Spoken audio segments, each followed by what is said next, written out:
شروع اللہ کے نام سے جو بڑا مہربان نہایت رحم کرنے والا ہے۔ محترم ناظرین، ماہ شعبان کی فضیلت۔ ماہ شعبان کے پہلے جمعہ کی وہ فضیلتیں جو کم ہی لوگ جانتے ہیں۔ شعبان کے پہلے جمعہ کے دن کرنے والا وظیفہ۔ اگر آپ کسی مصیبت میں گرفتار ہیں، اگر آپ کو کوئی پریشانی ہے، کوئی بیماری ہے، بچوں کی شادی کا مسئلہ ہے، جادو جنات کا سایہ ہے، یا کوئی بندش کی گئی ہے، کاروبار یا روزگار کے کوئی مسائل ہیں، قرض کا بوجھ ہے، کوئی گھریلو ناچاکیاں ہیں، اولاد نافرمان ہے، تو شعبان کے پہلے جمعہ کے دن آپ یہ عمل اور اس ویڈیو میں بتایا گیا وظیفہ ضرور پڑھیں، اور اس کے بعد اللہ کے حضور گڑ گڑا کے خشوع و خضوع کے ساتھ، نہایت عاجزی کے ساتھ اپنی دعائیں اللہ رب العزت کی بارگاہ میں پیش کریں۔ انشاءاللہ تعالی اللہ پاک آپ کو ہر وہ چیز عطا کریں گے جس کی آپ خواہش رکھتے ہیں۔ محترم ناظرین، اللہ پاک نے جو ہمیں زندگی عطا کی ہے، بروز قیامت اس کے ایک ایک لمحے کا، ایک ایک پل کا حساب و کتاب دینا ہوگا۔ جو کچھ کھایا ہوگا، جو کچھ پیا ہوگا، اس کا جواب دینا ہوگا۔ جو آنکھوں سے دیکھا ہے، جو کانوں سے سنا ہے، جو زبان سے بولا ہے، ہاتھ سے کیا ہے، جو پاؤں سے کیا ہے، جو بھی اعمال ہم نے کیے ہیں، نیک یا بد، سب کا حساب ہوگا۔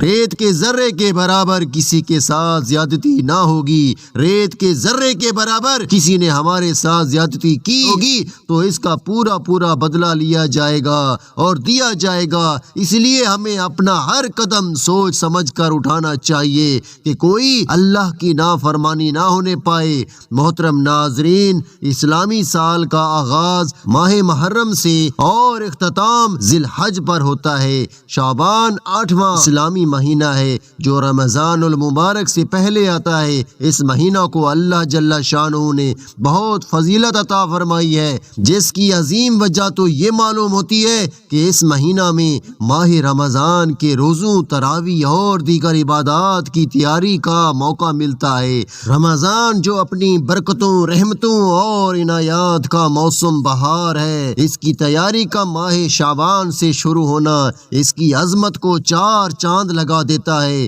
گویا شعبان کو رمضان کا مقدمہ کہنا چاہیے۔ ماہ شعبان عظمت والا مہینہ ہے کیونکہ رسول اللہ صلی اللہ علیہ وسلم نے اس میں خصوصیت سے برکت کی دعا فرمائی ہے۔ حضرت انس رضی اللہ تعالیٰ عنہ فرماتے ہیں کہ جب رجب کا مہینہ آتا تو رسول اللہ صلی اللہ علیہ وسلم یہ دعا فرمایا کرتے تھے، اے اللہ ہمارے لیے رجب اور شعبان میں برکت عطا فرما اور ہمیں رمضان کے مہینے تک پہنچا۔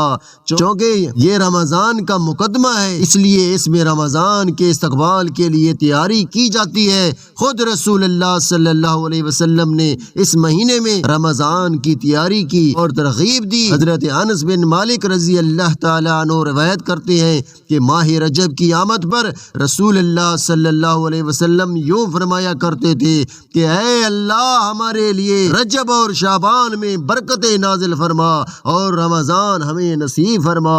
ماہ شعبان کی فضیلت و برکت کا اس عمل سے بھی اندازہ لگایا جا سکتا ہے کہ اس مہینے میں بندوں کے اعمال اللہ جل شانہ کے حضور پیش کیے جاتے ہیں۔ حضرت اسامہ بن زید رضی اللہ تعالیٰ عنہ نے بیان کیا، میں نے رسول اللہ صلی اللہ علیہ وسلم کی خدمت اقدس میں عرض کیا، یا رسول اللہ صلی اللہ علیہ وسلم، میں آپ کو سب مہینوں سے زیادہ شعبان المعظم کے مہینے میں روزے رکھتے ہوئے دیکھتا ہوں، اس کی کیا وجہ ہے؟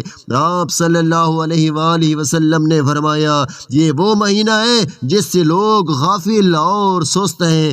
رجب اور رمضان المبارک کے درمیان یہ وہ مہینہ ہے جس میں اعمال اللہ جل شانہ کے حضور پیش کیے جاتے ہیں، لہٰذا میں چاہتا ہوں کہ میرے اعمال اس حال میں اٹھائے جائیں کہ میں روزے سے ہوں۔ محترم ناظرین، میں اس مہینے کے پہلے جمعہ کا ایک خاص عمل بتانے جا رہا ہوں۔ اگر آپ بھی کسی مصیبت میں گرفتار ہیں، اگر آپ کو بھی کوئی پریشانی ہے تو آپ یہ نوافل ضرور پڑھیں اور اس کے بعد اللہ جل شانہ کے حضور گڑ گڑا کر خشوع و خضوع کے ساتھ، نہایت عاجزی کے ساتھ اپنی دعائیں پیش کریں، انشاءاللہ تعالی آپ کو ہر وہ چیز عطا کریں گے جس کی آپ خواہش رکھتے ہیں۔ محترم ناظرین، اس مہینے کی پہلی جمعہ کی شب نماز عشاء کے بعد جو کوئی 4 رکعت نماز نفل اس طرح سے پڑھے کہ ہر رکعت میں سورہ فاتحہ کے بعد 11 مرتبہ سورہ اخلاص پڑھے،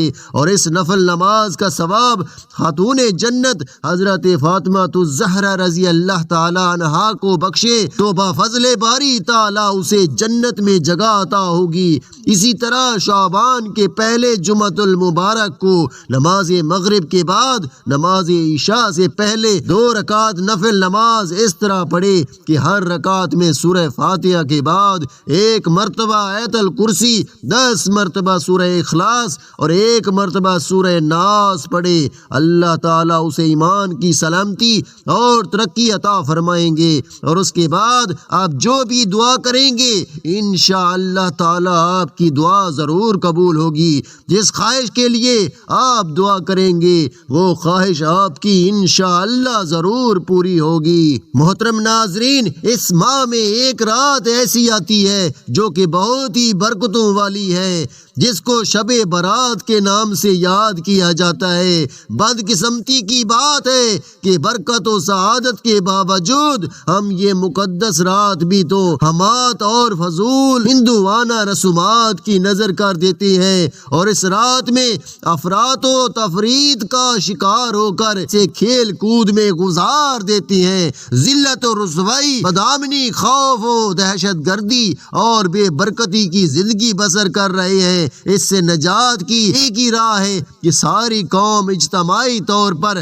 اللہ تعالیٰ کی بارگاہ میں مغفرت طلب کرے اور اس رات کو شب توبہ اور شب دعا کے طور پر منائیں۔ محترم ناظرین، آئیے اس غفار رحمان رحیم رب کی بارگاہ میں ندامت کے آنسو بہائیں اور خلوص دل سے توبہ کریں، حسب توفیق تلاوت کلام پاک کریں، رسول اللہ صلی اللہ علیہ وسلم کی ذات اقدس میں ہدیہ درود و سلام پیش کریں، نوافل ادا کریں، خصوصاً صلاۃ التوبہ پڑھیں، اتفاق اور دیگر مسنون اذکار کے ساتھ دلوں کی زمین میں بوئی جانے والی فصلیں اختیار کریں اور پھر اسے آنسو کی نہروں سے سیراب کریں تاکہ رمضان المبارک میں معرفت محبت الہی کی کھیتی اچھی طرح نشو نما پا کر تیار ہو سکے۔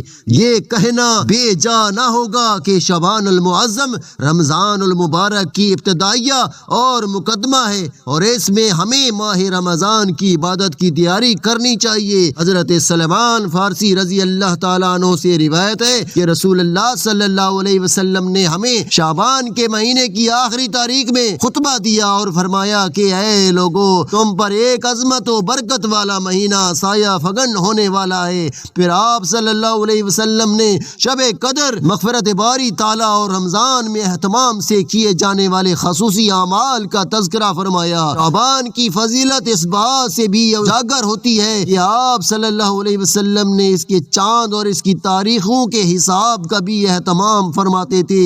حضرت ابو ہریرہ رضی اللہ تعالیٰ عنہ فرماتے ہیں کہ شعبان کے چاند یعنی تاریخوں کو خوب اچھی طرح محفوظ رکھو تاکہ رمضان کا حساب ہو سکے، تاکہ رمضان کے صحیح حساب کے لیے شعبان کا چاند اور اس کی تاریخوں کو خصوصیت سے یاد رکھا جائے۔ جب شعبان کی آخری تاریخ ہو تو رمضان کا چاند دیکھنے میں پوری کوشش کی جائے۔ آپ صلی اللہ علیہ وسلم شعبان میں کثرت سے روزے رکھا کرتے تھے، بلکہ رمضان کے بعد جس مہینہ میں زیادہ روزوں کا اہتمام فرماتے تھے وہ یہی شعبان کا مہینہ تھا۔ حضرت عائشہ صدیقہ رضی اللہ تعالیٰ عنہا سے مروی ہے کہ آپ صلی اللہ علیہ وسلم جب روزے رکھنا شروع فرماتے تو ہم کہتے کہ اب رسول اللہ صلی اللہ علیہ وسلم اب روزہ رکھنا ختم نہ کریں گے، اور جب کبھی آپ صلی اللہ علیہ وسلم روزہ نہ رکھتے تو ہم یہ کہتے کہ آپ صلی اللہ علیہ وسلم اب روزہ کبھی نہ رکھیں گے۔ میں نے رسول اللہ صلی اللہ علیہ وسلم کو رمضان شریف کے علاوہ کسی اور مہینہ کے مکمل روزے رکھتے نہیں دیکھا،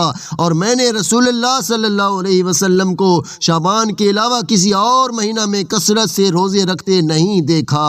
دعا ہے کہ اللہ پاک ہمیں ان باتوں پر عمل کرنے کی توفیق عطا فرمائے۔